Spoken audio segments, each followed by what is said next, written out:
전반기 수요 성경 공부 세 번째 시간입니다. 오늘 이 자리에 또 참여하신 모든 분들을 환영합니다. 우리 다 같이 기도하시고 공부 시작하겠습니다. 걸어가시고 은혜가 풍성하신 하나님 아버지 감사합니다. 하나님께서 우리에게 구원의 도리를 깨닫게 하시고 무엇보다도 독생자 그리스도를 통해서 보여주신 구원의 부요함, 놀라움, 특권, 아름다움을 교회와 성경을 통해서 깨닫게 하시고 알려주시니 얼마나 감사한지, 오늘 또 우리에게 말씀을 주셔서 특별히 가나안 땅 정착의 모든 과정을 통해서 하나님께서 우리에게 예비하신 구원의 부요함, 풍성함을 깨달을 수 있는 귀한 이 시간 될 수 있도록 인도하여 주시옵소서. 주의 성령께서 주장하여 주시어서 우리의 생각과 마음을 인도하시고, 특별히 우리가 이 공부를 다 마친 후에는 정말 하나님의 말씀이 가져다주는 구원의 아름다움이 이런 것이구나 하는 그런 깨달음이 있게 하셔서 우리의 신앙의 여정에 큰 도움이 되게 하시고, 구원의 은혜를 우리의 삶으로 체험하는 데 있어서 참으로 소중한 기회가 될 수 있는 공부가 되도록 인도하여 주시옵소서. 주의 성령께서 인도하는 자나 배우는 자나 함께해 주실 것을 믿습니다. 예수 그리스도의 이름으로 기도드립니다. 아멘.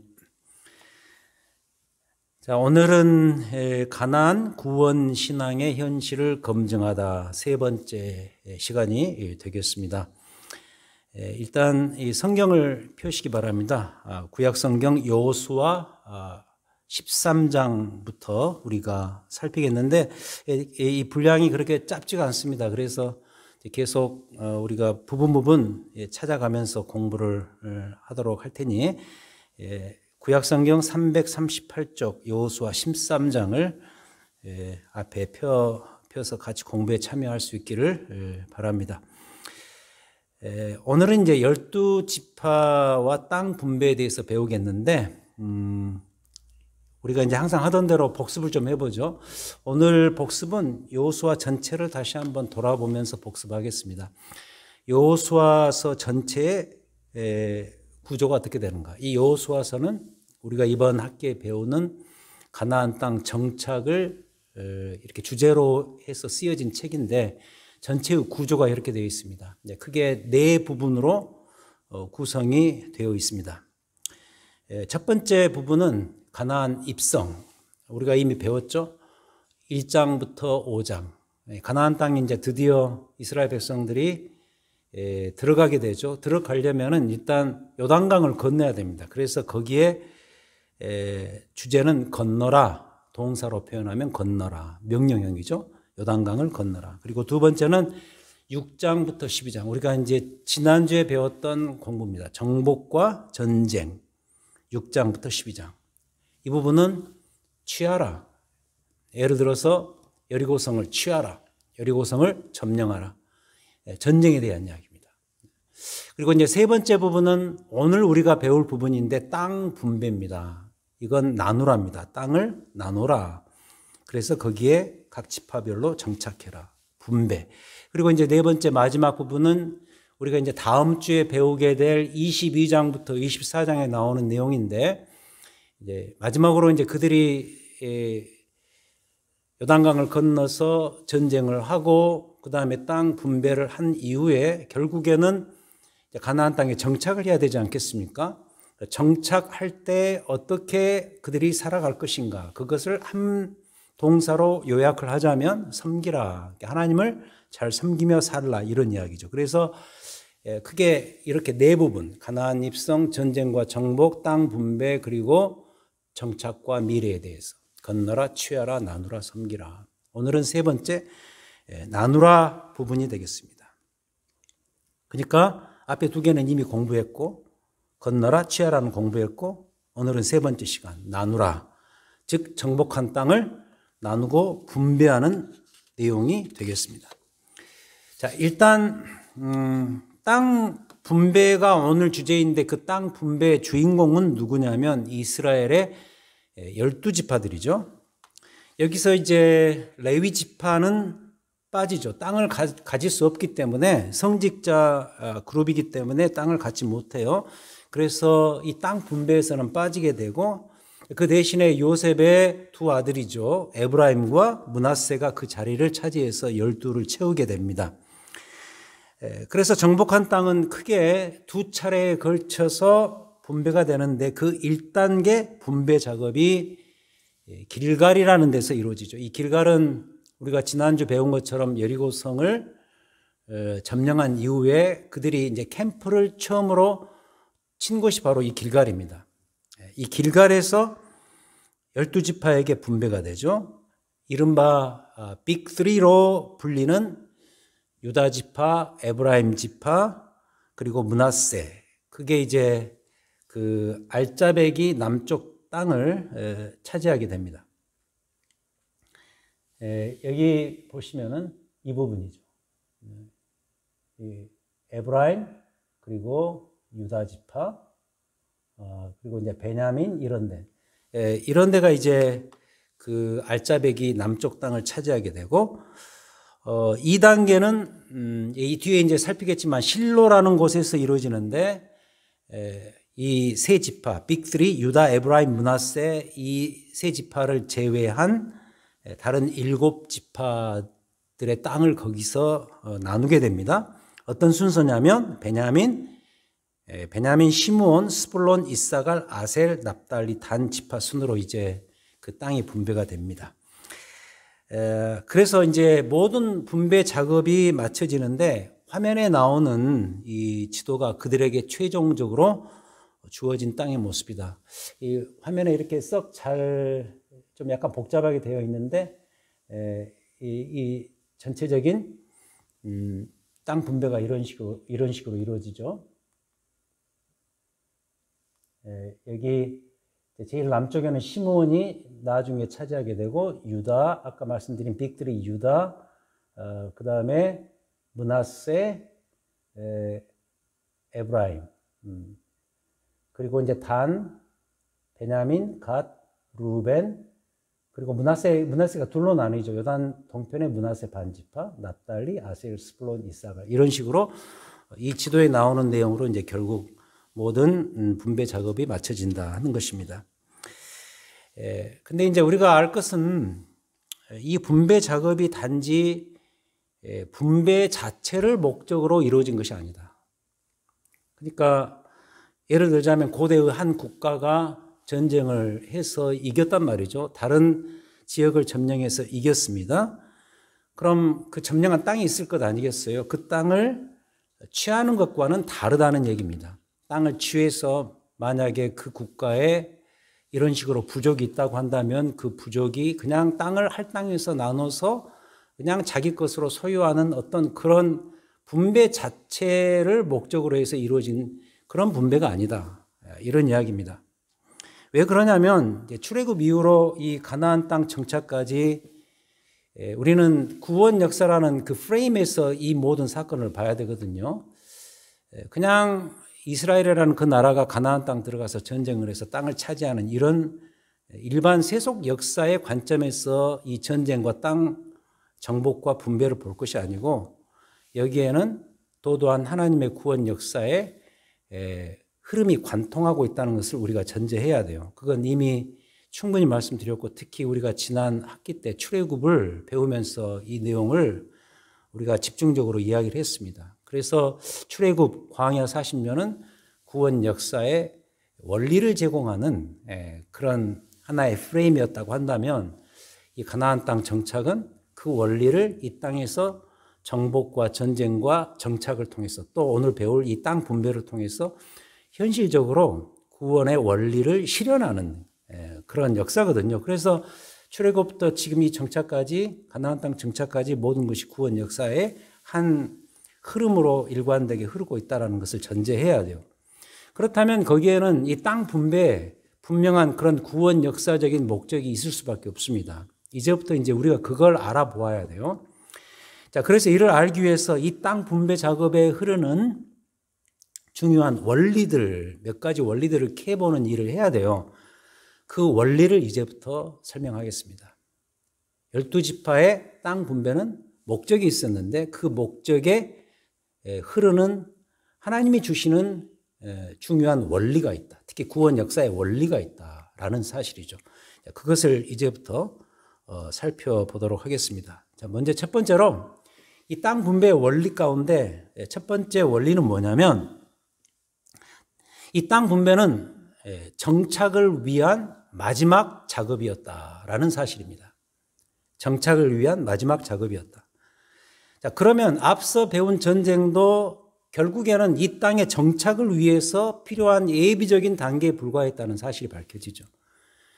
그러니까 이전에 이 땅 정착을 위해서 이제 이 분배를 하는데 그 이전에 했던 요단강을 건너고 그 다음에 여리고성을 취하고 전쟁을 하고 하는 이 모든 일들이 결국은 이 마지막 이 정착을 위한 땅 분배를 위해서 있었던 예비적인 사건들이었다. 이런 이야기죠. 전쟁을 다 마쳤어요. 그들이 이제 이겼어요. 그렇다면 이 땅에서 살아야 하니까.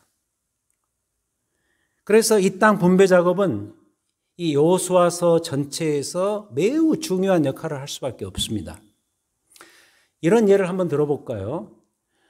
지난주 우리가 배웠던 가나안 땅의 정복과 전쟁은 지금의 이제 우리의 어떤 상황으로 접목해서 예를 들자면 우리가 이사를 간단 말입니다. 베이 지역에서 이 세크라멘토 지역으로 이사를 와요. 그러려면은 일단 이삿짐을 싸 들고 이 지역을 방문해야 됩니다. 와서 내가 살 집이 어딘가 주소를 찾아서 요새는 뭐 잘 나와 있으니까 이 전화기 보고 이제 찾아갈 것 아니겠습니까?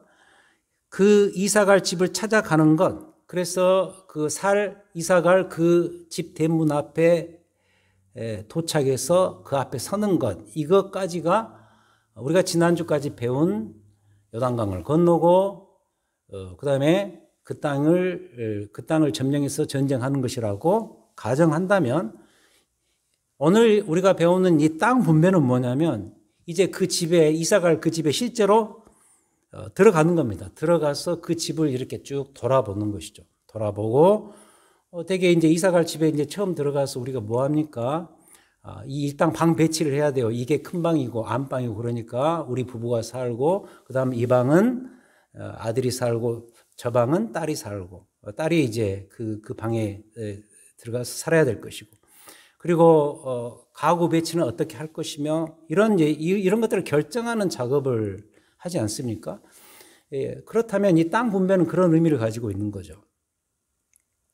그래서도 이것을 최초로 말해주는 여호수아 13장 1절부터 7절이 아주 중요합니다. 아까 펴 놓으시라 그랬죠. 338쪽 여호수아 13장. 제가 읽습니다. 여호수아 13장 1절. 여호수아가 나이가 많아 늙음에 여호와께서 그에게 이르시되, 하나님께서 여호수아에게 명령하시네요.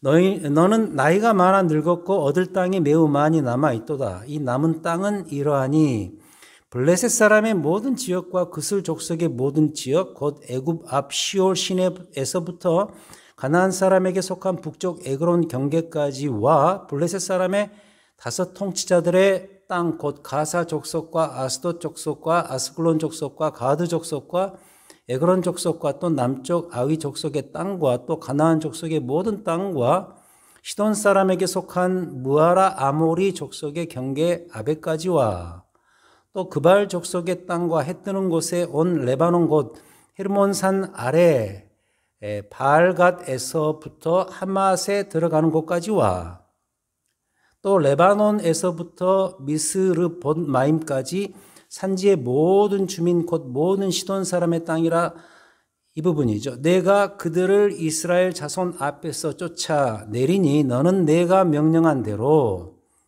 그 땅을 이스라엘에게 분배하여 기업이 되게 하되 너는 이 땅을 9 지파와 므낫세 반 지파에게 나누어 기업이 되게 하라 하셨더라.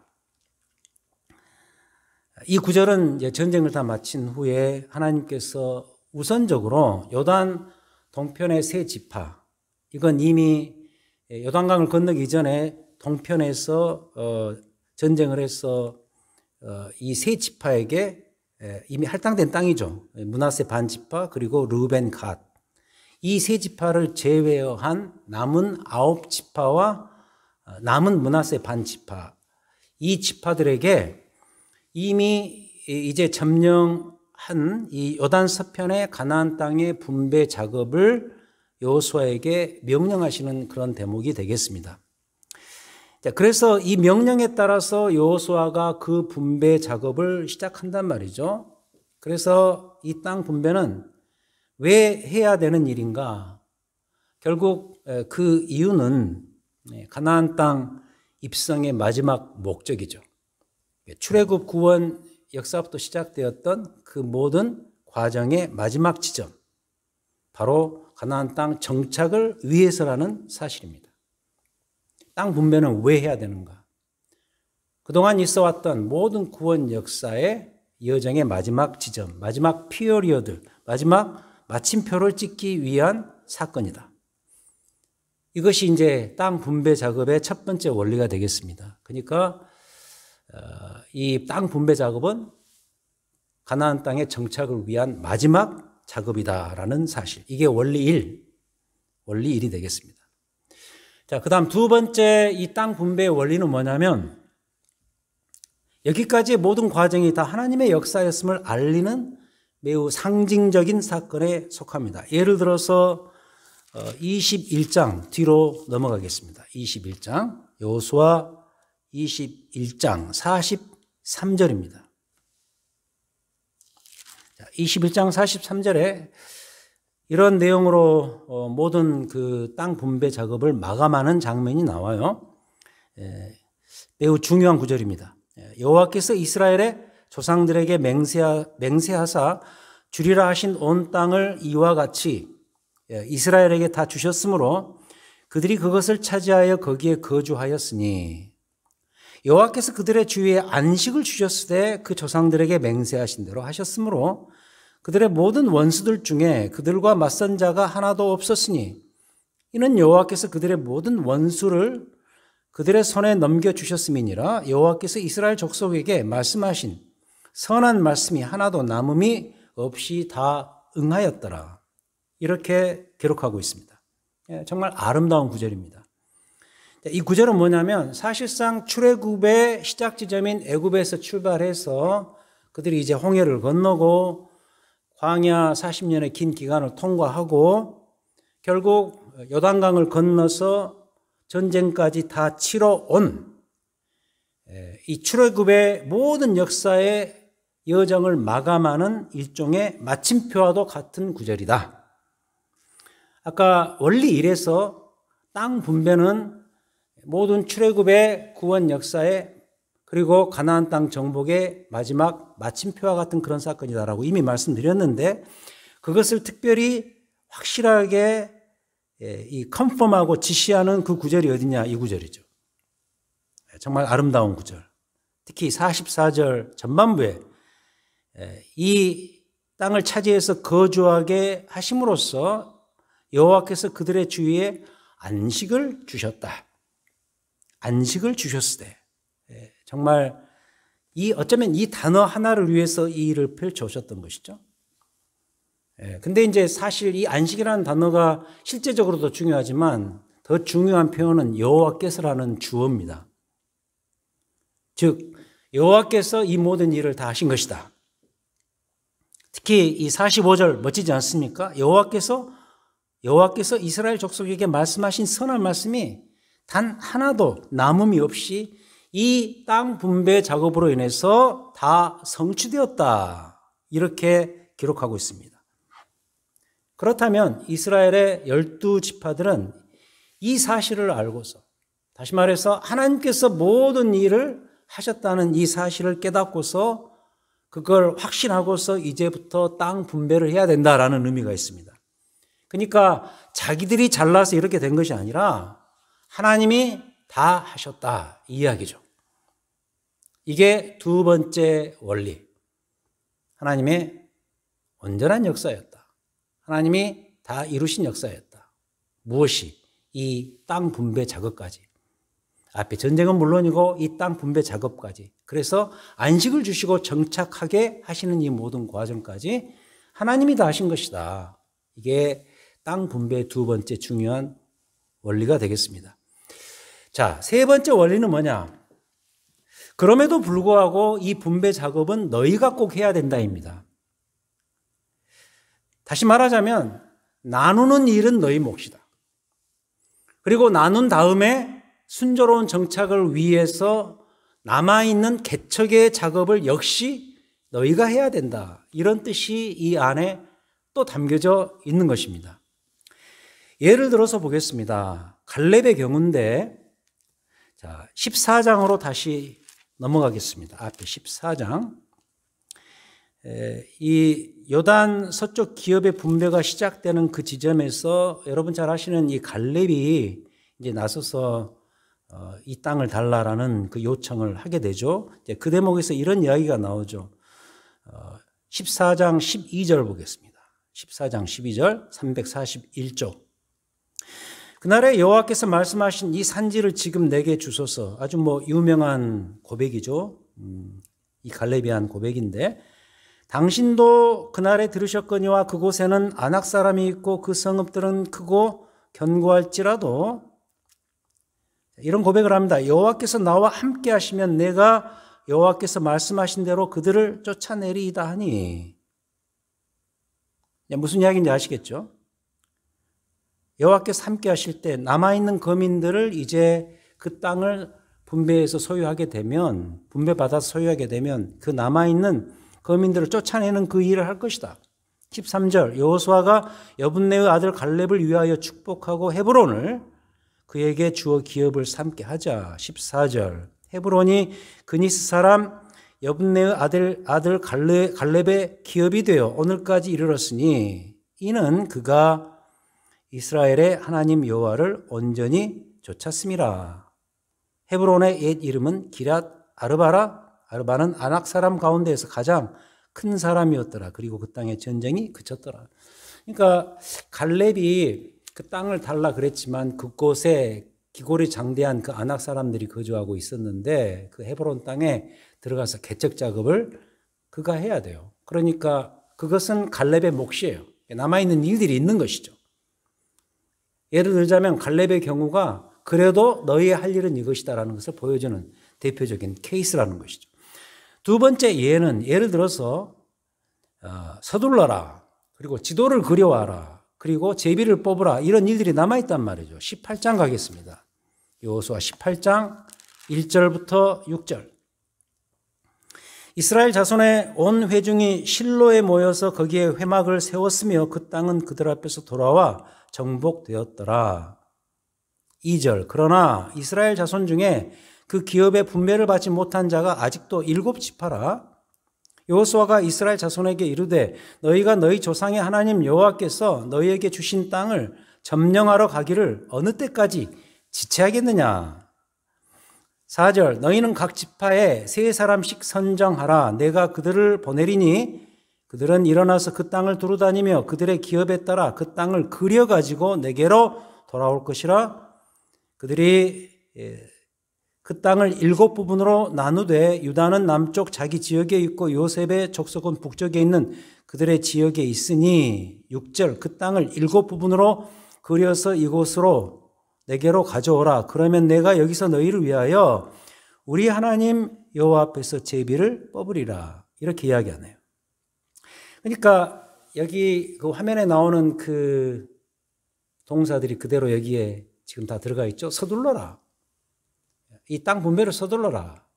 그를 위해서 이 지파들, 7지파들 지도를 그려와라.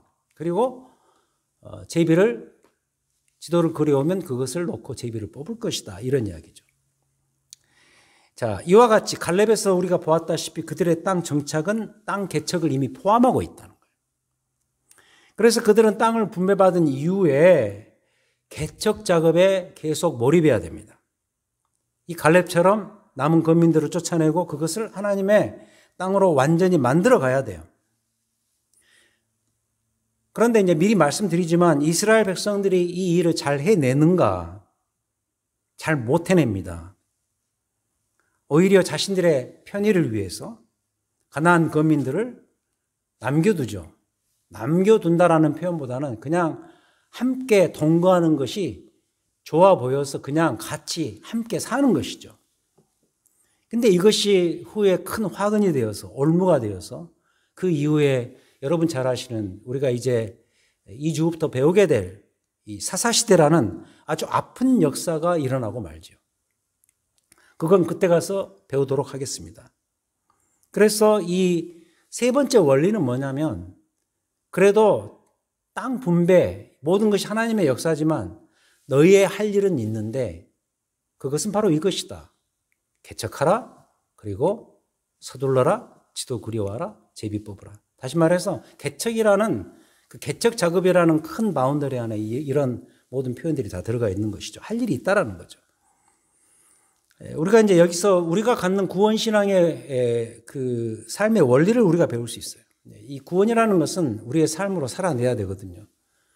구원신앙이 그냥 어떤 추상적인 개념적인 변화만이 아니고 어떤 우리가 흔히 말하는 영적인 변화만을 가져오는 사건이 아니고 그 영적 변화에는 우리의 삶이라는 현실이 분명히 담겨져 있고 그것으로 또 표현해야 되거든요.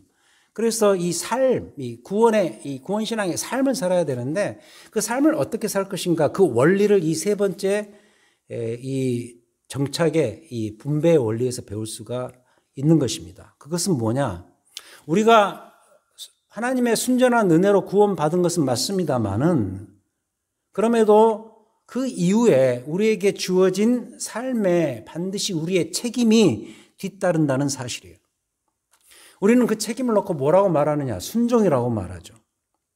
그러니까 이 경우를 놓고 이야기하자면 가나안 땅에 들어왔어요. 들어왔으면 그 땅에서 이제부터 하나님의 백성답게 살아가는 일이 남아있는 거죠.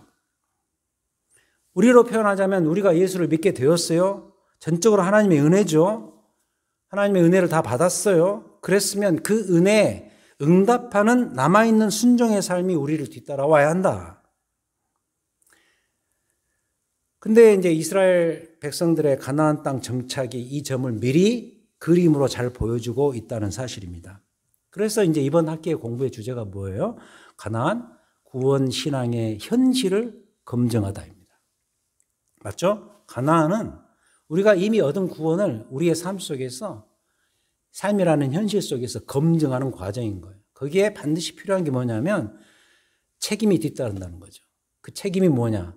우리가 흔히 쓰는 말로 순종이죠. 순종의 삶으로서 이제 이 가나안의 현실에서 구원신앙을 표현해 나가야 됩니다. 우리 신약시대 백성도 마찬가지죠. 예수 믿고 구원받은 것 전적으로 하나님의 은혜죠. 하나님의 은혜의 선물입니다. 그렇지만 그 은혜의 선물을 받아서 우리의 남은 삶을 우리가 받은 이 은혜의 구원신앙의 아름다움을 표현해야 돼요. 그러려면 책임이 뒤따르고 순종을 해야죠. 우리 몫인 것이죠. 그것을 우리가 배울 수 있는 원리가 이 세 번째. 그래도 너희의 할 일은 이것이다 라는 것입니다. 그 다음 네 번째 원리입니다. 정착의 네 번째 원리는 이 정착의 문제마저도 말씀과 성막 중심이라는 사실입니다. 잘 살려면 우리에게 필요한 장치가 있어야 돼요. 그것은 말씀과 성막입니다. 앞에 전장에서 우리가 배웠죠. 여호와의 언약궤가 그들의 그 전쟁 대열을 주도했습니다.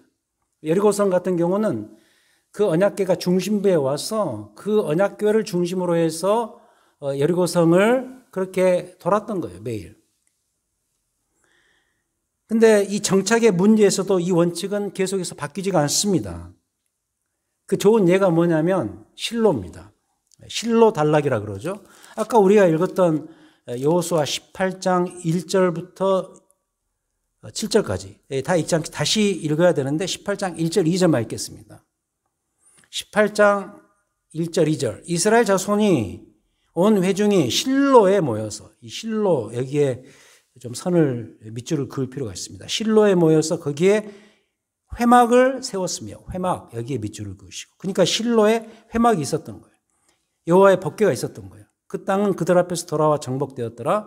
그러나 이스라엘 자손 중에 그 기업의 분배를 받지 못한 자가 아직도 7지파다 이렇게 말하네요.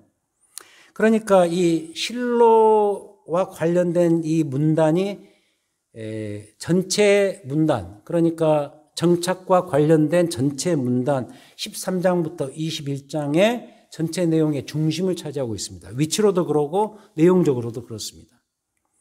왜 그럴까 생각해 보셔야 돼요. 실로는 우리가 1절에서 보았던 것처럼 회막이 있는 곳, 여호와의 언약궤가 임시적으로 안치된 곳. 솔로몬 성전 이후에 지어지기 전까지 법궤가 안치될 회막이 있을 곳이 바로 이 실로예요. 굉장히 상징적으로 중요한 메시지를 던져준다고 보죠. 이건 역시 뭐냐? 예배와 말씀이 그들의 정착, 땅 분배, 그것에 이 사건의 중심에 와야 됨을 증명하고 있는 것이죠. 그래서 이 네 번째 원리, 앞에서 있었던 요단강을 건너고 또 그 다음에 전쟁하고 하는 그 모든 과정에서 역시 언약궤가 그들의 중심이 되어야 한다. 다시 말해서 하나님 말씀 중심, 그 말씀을 통한 예배가 중심이 되어야 한다. 그냥 그런 전쟁의 사건으로 끝나는 것이 아니라 그 사건의 핵심에 여호와의 말씀이 있고 그 말씀에 대한 순종이 있어야 된다는 것을 이미 충분히 우리가 보지 않았습니까? 근데 이 분배와 정착의 문제마저도 여전히 법궤가 중심에 와야 된다. 다시 말해서 하나님의 말씀이 중심이 돼야 된다라는 사실을 특히 이 18장에 나오는 실로 단락을 통해서 우리가 배울 수가 있는 것이죠. 자, 이게 네 번째 원리. 그 다음 다섯 번째 원리가 되겠습니다. 마지막인데 이 분배와 정착에 있어서 지배해야 되는 중요한 개념이 뭐냐면 하나님의 샬롬입니다. 하나님의 샬롬의 원칙이 이 분배와 정착에서도 동일하게 적용돼야 된다. 예를 들자면 정착을 말하는 13장부터 21장, 전체 단락이 13장부터 21장 아니겠어요? 그 전체 단락에서 적지 않은 부분에서 레위인과 도피성의 문제를 함께 다룬다는 것이죠. 예를 들어서 보겠습니다. 13장으로 넘어갑니다. 여호수아 13장. 13장 32절. 제일 마지막 부분이죠. 요단 동쪽 여리고 맞은편 모압 평지에서 모세가 분배한 기업이 이러하여도 오직 레위 지파에게는 모세가 기업을 주지 아니하였으니 이것은 왜 그런지 아시죠? 그 이유를. 이는 그들에게 말씀하신 것과 같이 이스라엘의 하나님 여호와께서 그들의 기업이 되심이었더라. 자, 이 성직자 그룹이기 때문에 레위 지파에게는 땅을 분배하지 않는데 레위인을 그럼에도 불구하고 하나님이 고려하시는 거죠. 그 고려하심을 그들에게 요구하고 계시는 것이죠. 레위인들을 고려해라. 그래서 이제 21장 전체가 레위 사람들의 성읍에 대해서 다루고 있습니다. 레위 사람들에게 분배된 그 성읍. 땅을 분배받지 못하지만 다른 지파들이 배려해서 그 성읍들을 지정해서 그들로 하여금 거기에 거주할 수 있도록 하는 레위 문제가 나오고. 그 다음에 뭐 레위인들은 성직자여서 뭐 이렇게 어떻게 보면 배려하는 게 당연히 보이지만 이 도피성은 여러분 아시다시피 범죄한 사람 아닙니까? 어찌됐든 살인한 사람이거든요. 이 도피성 문제. 이 부지 중에 살인한 사람을 배려할 수 있는 그런 도피성을 또 이렇게 따로 이 분배받은 땅에서 지정해서 둘 수 있도록 하는 이런 것. 그러니까 이제 무슨 얘기냐면 이 정착이 단지 각 지파들의 그 개인적인 이득을 위한 사건이 아니라는 의미가 있는 것이죠. 정착 자체가 또 바른 정착을 위한 땅 분배 작업이 결국에는 개인의 사건이 아니고 각 지파 개별적인 사건이 아니고 이스라엘 전체 공동체적 사건에 속한다는 사실을 의미하는 것이죠. 그래서 그들에게 어떤 자세가 있어야 되는가, 어떤 행동이 뒤따라야 되는가, 그들 안에서 상대를 향한 배려가 있어야 되고 그로 인해서 화목함 속에서 서로 잘 지내야 되고 좀 고급진 말로는 그들 안에 하나님의 샬롬이 있어야 된다는 거죠. 하나님의 평강이 넘쳐야 돼요.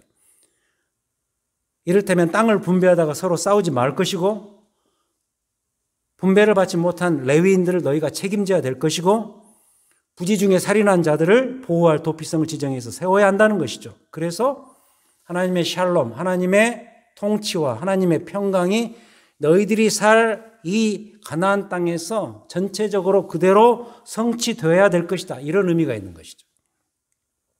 정말 대단한 이유가 아닌가요? 놀라운 이유죠. 이스라엘을 우리가 하나의 교회로 볼 수가 있습니다. 네. 구약 성경을 해석하는 데 있어서 중요한 프레임이죠. 구약에 나오는 이스라엘 백성들은 지금 신약 시대의 교회를 상징해요.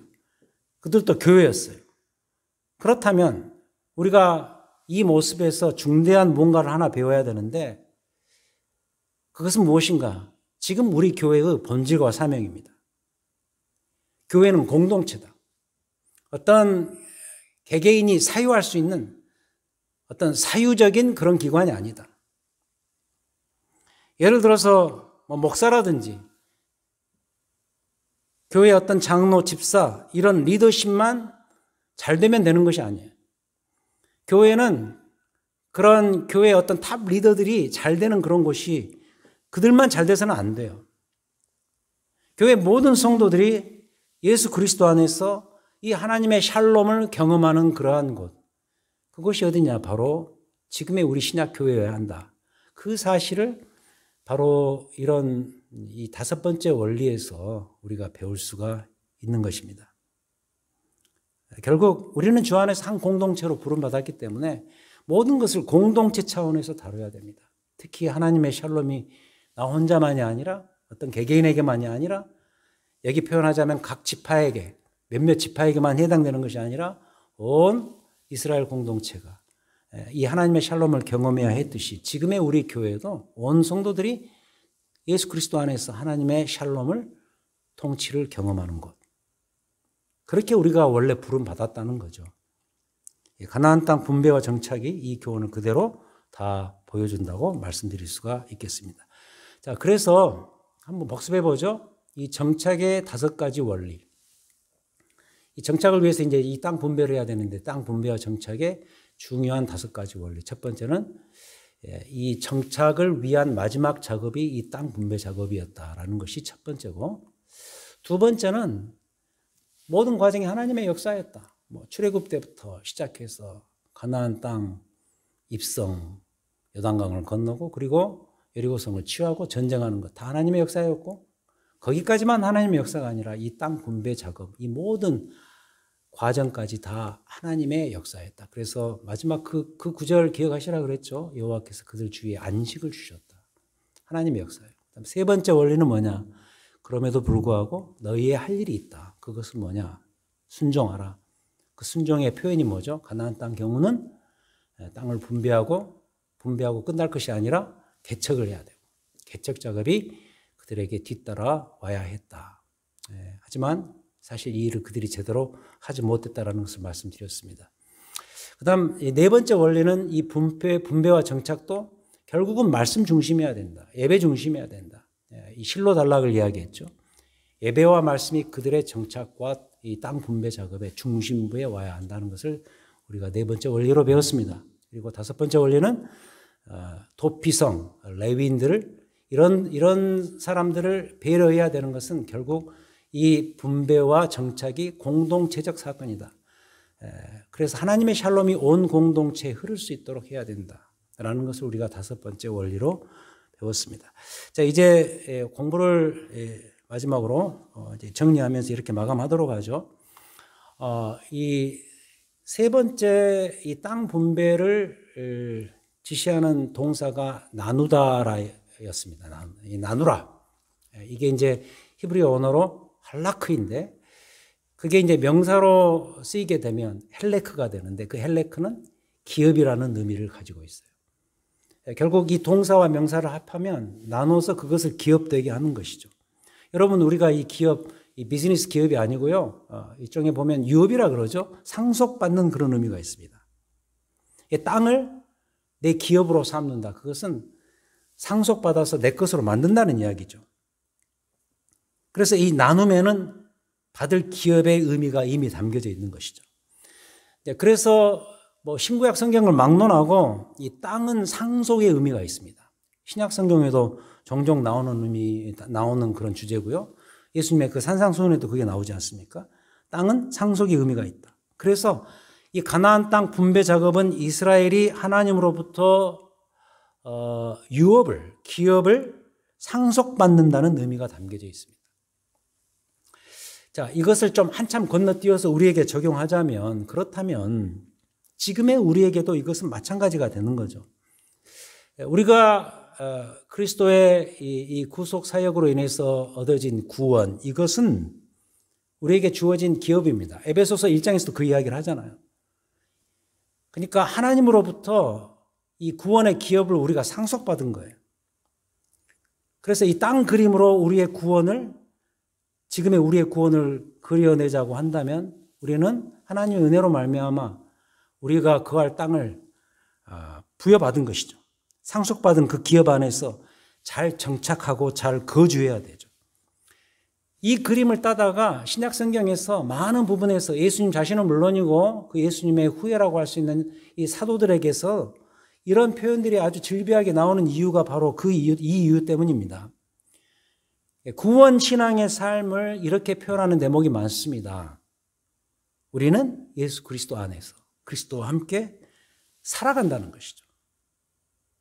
갈라디아서 2장 20절 기억나시죠? 내가 그리스도와 함께 십자가에 못 박혔나니 그런즉 이제는 내 안에 내가 사는 것이 아니라 나를 위해서 자기 몸을 버리신 독생자, 그 그리스도를 우리에게 허락하신 하나님의 은혜 안에서 살아가는 삶, 주와 더불어 살아가는 삶. 빌립보서 1장 21절은 뭐라 그러죠? 이는 내게 사는 것이 그리스도니 죽는 것도 유익함이라. 죽음에 대해서 이야기하지만 이미 사도 바울은 내 안에 사는 것이 그리스도고 내가 그리스도 안에 산다고 이야기를 하죠. 그러니까 구원신앙의 삶은 뭐냐면 그리스도 안에서 거주하며 사는 거예요. 그리스도가 우리의 유업인 거죠. 사건으로 표현하면 그리스도를 통해서 우리에게 주신 구원이 우리에게 주어진 기업이죠. 다시 말해서 우리가 분배받은 땅이죠. 그래서 그리스도 안에서 우리가 거주하며 살아가는 거죠. 그래서 구원신앙의 삶은 그리스도 안에 거하는 삶이다. Abiding in Christ. 구주와 함께 못 박혔으니 이런 찬송이 있죠. 주와 함께 사는 것이죠. 우리가 주일마다 가끔 부르는 찬송이죠. 나 주와 함께 살리라.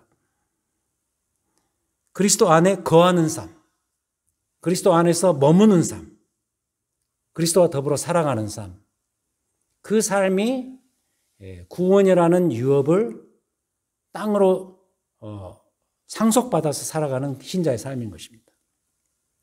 그래서 이 가나안 땅의 분배 작업과 개척 작업과 그리고 그 땅을 기업으로 각 지파별로 부여받아서 살아가는 그 삶이 미리 그림으로 보여주는 것은 바로 이 삶입니다. 지금 우리의 구원신앙의 삶은 우리의 기업이요, 우리의 유업인, 우리의 땅인 그리스도를 우리가 상속받아서 그의 나라, 주께서 통치하시고 다스리시는 그 샬롬의 나라를 주와 더불어서 살아가는 삶, 이것을 미리 상징하고 있고 표현해주고 있다는 사실을 결론적으로 말씀드리고 싶습니다. 그래서 이제 결론을 내리자면 이스라엘의 땅 분배와 정착은 우리에게 구원신앙의 이러한 실제적인 삶이 무엇인가를 미리 보여준다는 것을 결론적으로 말씀드리고 싶습니다. 우리 이제 그런 적용을 해야 되겠죠. 그리스도 안에서 거하면서 주와 더불어 살아가는 축복의 구원신앙이 되어야 되겠죠. 이 삶을 우리가 바라보면서 우리의 남은 삶을 주와 더불어 살아가는 축복이 있기를 소원합니다.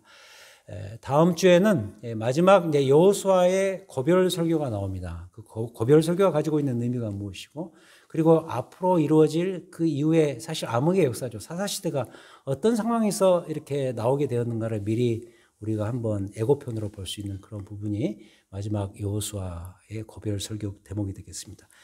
이제 남은 부분을 우리가 다음 주에 공부하기로 약속하고 오늘 모든 공부를 마칩니다. 기도하시겠습니다. 하나님 아버지 감사합니다. 우리에게 복된 구원의 소식을 알려주시되 특별히 여호수아서를 통하여서 가나안 땅 정착 그리고 그것을 위한 땅 분배 작업의 과정을 통해서 친히 미리 그림으로 보여주심을 감사합니다. 이 모든 사건을 통해서 특히 오늘 우리가 이 정착과 분배 작업에서 흐르는 이런 원리들을 배움으로 인해서 지금 이 땅에서 우리의 삶의 현실에서 우리의 진정한 구원의 기업이신 그리스도와 더불어 그 구원의 유업을 상속받아 살아가는 그 실제적인 삶의 부요함과 축복이 무엇인지 깨닫게 하여 주시옵소서. 오늘 또 내일 또 주와 더불어 살아갑니다. 그것이 가져다주는 삶의 축복과 아름다움이 있습니다. 우리의 남은 생애 동안에 이렇게 풍성하게 부여받은 이 구원의 기업 주와 더불어 마음껏 누리며 살아갈 수 있는 우리의 남은 여생이 될 수 있도록 인도하여 주시옵소서. 우리에게 구원의 유업을 허락하신 우리 구주 예수 그리스도 이름으로 기도하였습니다. 아멘. 우리 다음 주에 뵙겠습니다.